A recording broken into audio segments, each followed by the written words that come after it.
சொன்னாங்க பாட்டி. ஏதோ வெளியூருக்கு வேலைக்கு போயிருக்கானாடி.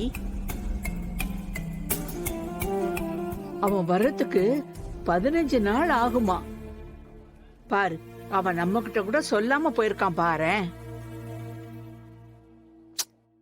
படிப்பு இல்ல, வாய் பேசவும் வராது, வெளி உலகமும் தெரியாது. இவ்வளவு பிரச்சனையை வச்சுக்கிட்டு இந்த குடும்பத்துக்காக உழைக்க நினைக்கிறான். அவனை என்னன்னு சொல்றது?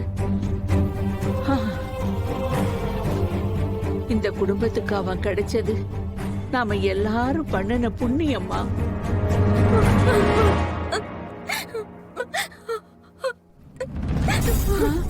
ஏய்,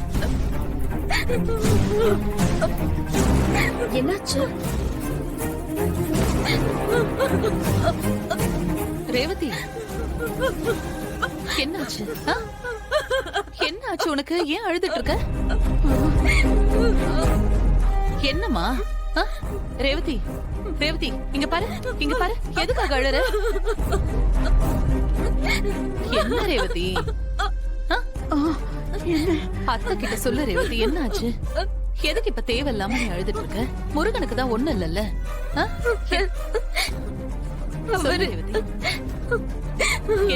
அவரு வேலைக்கு போகல. பின்ன பின்ன ஜெயில இருக்காரு.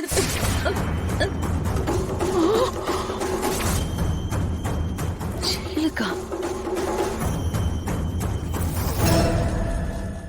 முருகன் ஜெயில இருக்கானா? எதுக்கு? என்னம்மா சொல்ற? ரேவதி, கொஞ்சம் தெளிவா சொல்லுமா.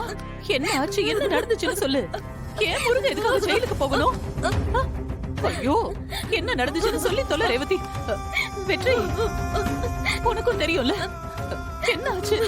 எதுக்கு என் முருகன் ஜெயிலுக்கு போகணும்? அவன் என்ன தப்பு பண்ணா? என்ன என்ன சொல்ற? ஜெயிலுக்கா? ஜெயிலுக்கு ஜெயிலுக்கு ஏன் போனா?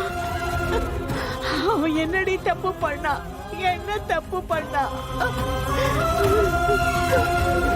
அண்ணி, என்ன சொல்றீங்க? ஜெயில இருக்காரா? அக்கா, என்னக்கா இது?